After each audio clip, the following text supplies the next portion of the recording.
Hi everyone, and welcome back to the Ready to Ride Pilates Horse Riders channel, where today I have put together for you a selection of simple exercises to use as a warm-up before you ride your horse. Of course, you don't need to use these just as warm-up. These are useful to do at any time of day or before any form of exercise, just to make sure you've taken various bits of your body through a full range of movement so that you can work to your full potential. So we are going to start with, all of these are in standing, so we're going to start with your neck.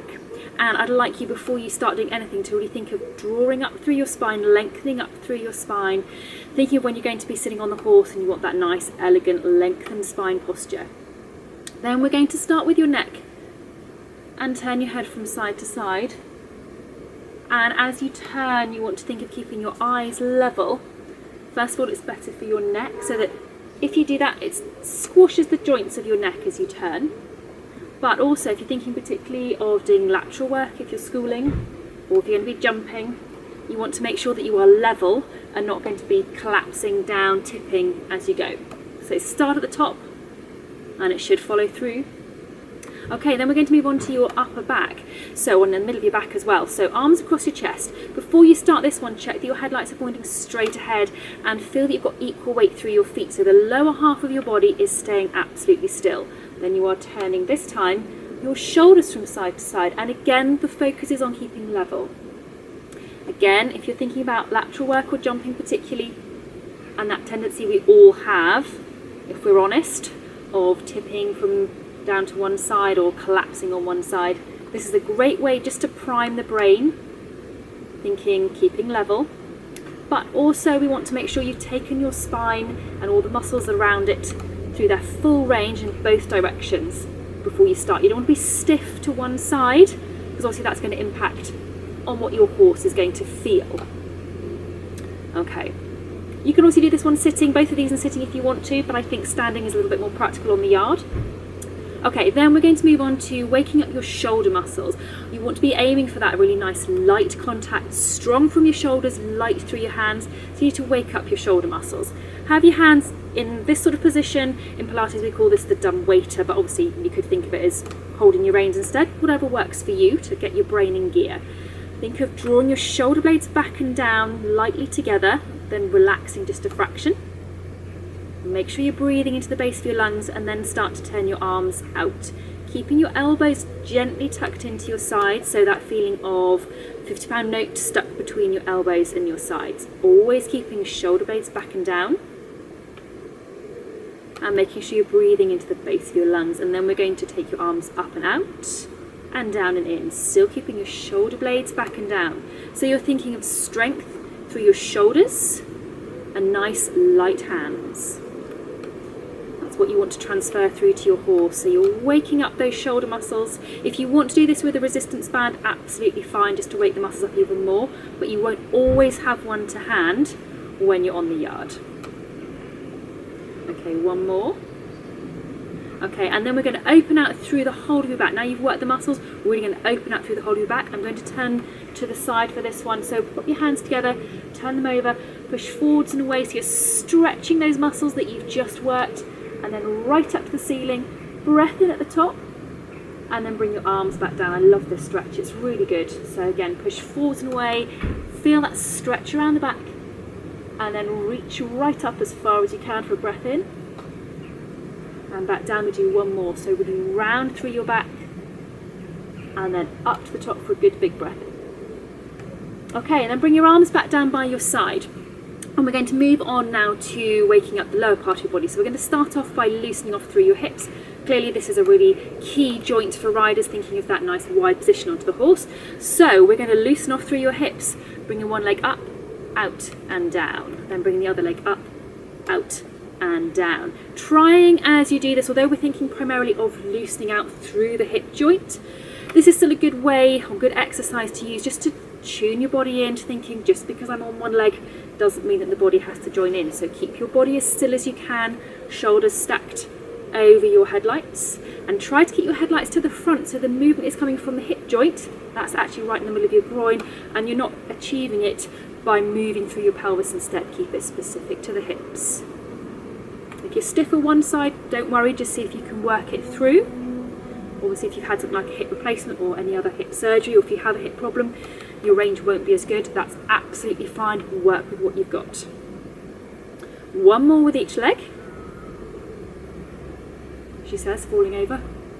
Okay, then we're going to start waking up some of your leg muscles. We're going to start off with some squats, so just be comfortably wide, can be underneath your hips, but wherever feels comfortable. And we're going to start off just simple squats, again thinking of that nice balanced shoulders over your headlights and your pelvic floor, gently working onto floor 3, so start to really get everything all working together.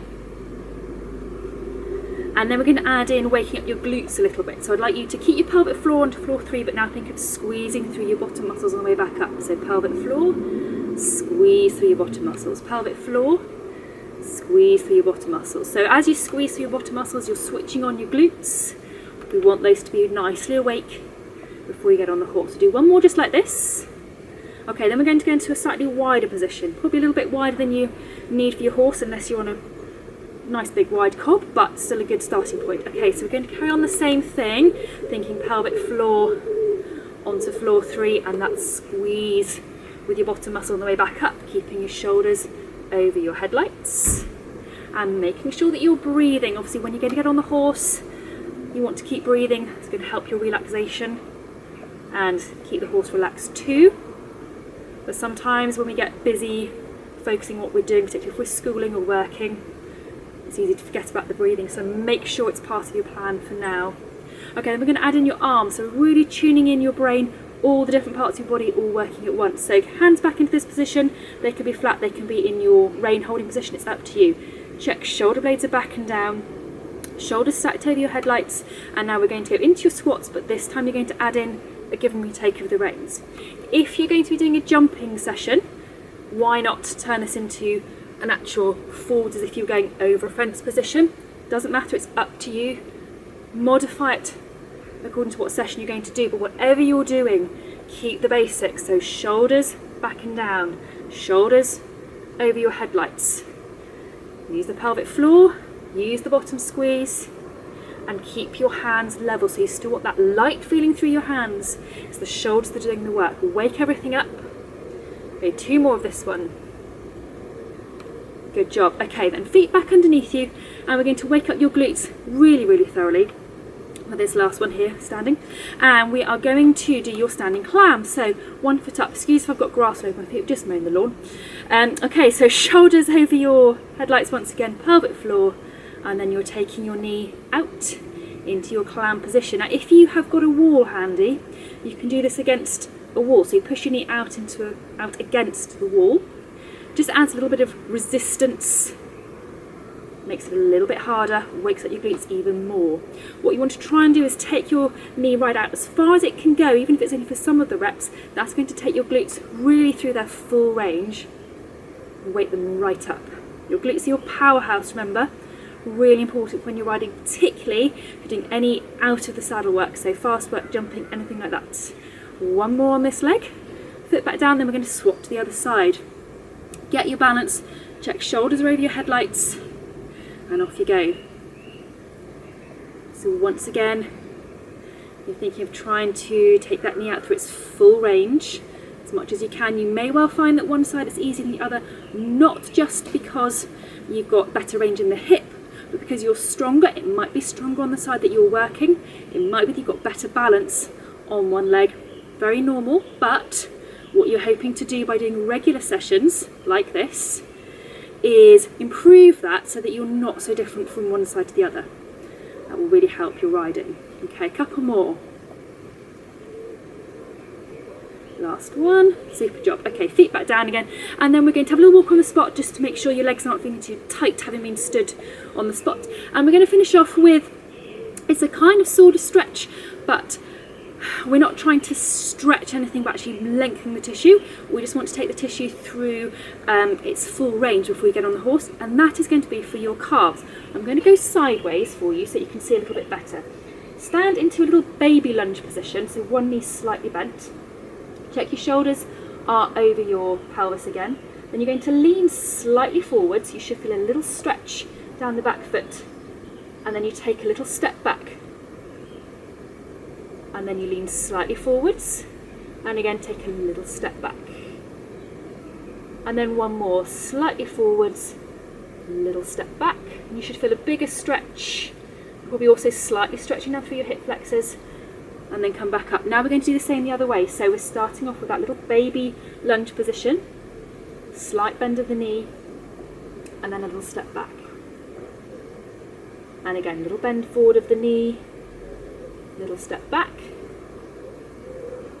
slight forward of the knee, little step back, and you should feel it down the back of that calf and maybe a little bit down the front of that thigh. And we're going to finish there. So that might seem like an unusual stretch to do, but if you're thinking we're not trying to lengthen tissue, we're trying to take it through its full range, that's a really nice effective way of gradually doing that. And that kind of what we call active and lengthen eccentric movement of your calf muscles is the best way to do that. Okay, so you are now hopefully primed and ready to get on your horse. You've got everything lined up, you've woken up your key muscles around your pelvis and your shoulders. Go for it, and join me next time for some more exercises to get you ready to ride. Take care and bye bye.